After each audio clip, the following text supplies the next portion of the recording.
উপদেষ্টা পরিষদ যদি এটা মনে করে যে তাদের আর কোনো দায়িত্ব নাই, তারা কিছুই করবে না, দলগুলোই মিলে করবে, তাহলে এখানে একটা রেফারির অভাব হতে পারে। আসলে আমি তো গতকালকেই একটা আলোচনার আহ্বান করেছিলাম দলগুলোর ভিতরে। আজকে উপদেষ্টা পরিষদ সেরকম একটি আহ্বানে সকল দলের কাছে জানিয়েছে।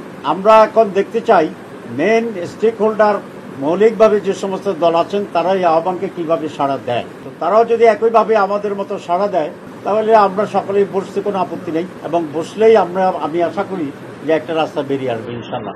এক, দুই, উপদেষ্টা কমিটি যে সিদ্ধান্ত নিয়েছে সেটাকে আমরা স্বাগত জানাই, কিন্তু একটা বিষয় যোগ করতে চাই। কারণ হচ্ছে উপদেষ্টা পরিষদ যদি এটা মনে করে যে তাদের আর কোনো দায়িত্ব নাই, তারা কিছুই করবে না, দলগুলোই মিলে করবে, তাহলে এখানে একটা রেফারির অভাব হতে পারে। তো সেই জন্য আমি বলছি আমরাও চেষ্টা করব উপদেষ্টা পরিষদের পক্ষ থেকে, বিশেষ করে চিফ অ্যাডভাইজার এখানে একটা রেফারির ভূমিকা পালন করবেন আগের মতো, এটা আমি আশা করি।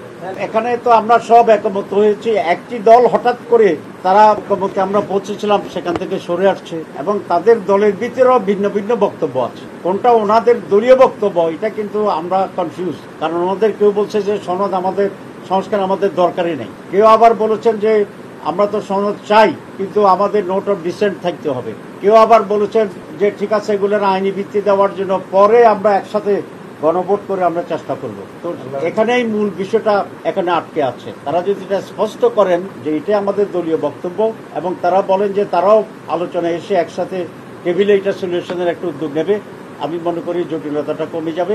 জুলাই সনদ যদি বাস্তবায়ন না হয় তাহলে গণভোট পরে হয়েও তো কোনো লাভ নাই, আগে হয়েও কোনো লাভ নাই। সনদটাই হচ্ছে আমাদের মূল।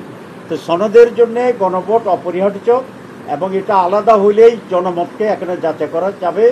যদি একসাথে করার যে ষড়যন্ত্রটা বা একটা কূটকৌশল, সেটা হলে আপনারা দেখবেন যে ওই দিন হানা ভোটের ব্যাপারে কোনো কারো মনোযোগ থাকবে না। কারোর মনোযোগ থাকবে দানের শীষ, কারো মনোযোগ থাকবে হাত পাকা, কারো মনোযোগ থাকবে তার নিজস্ব দল, কারণ সেদিন একটা ভোটও তার জন্য গুরুত্বপূর্ণ। তো দেখা যাবে আমরা মার্কা নিয়ে আসি, আমাদের দল নিয়ে আসি, গণভোট সেখানে কোনো গুরুত্ব পাবে না। তখন তারা বলবে যে মানুষ তো এটা চায় নাই, সুতরাং গণভোট হইতে পারবে না। এরকম একটা কূটকৌশল আমরা আশঙ্কা করি।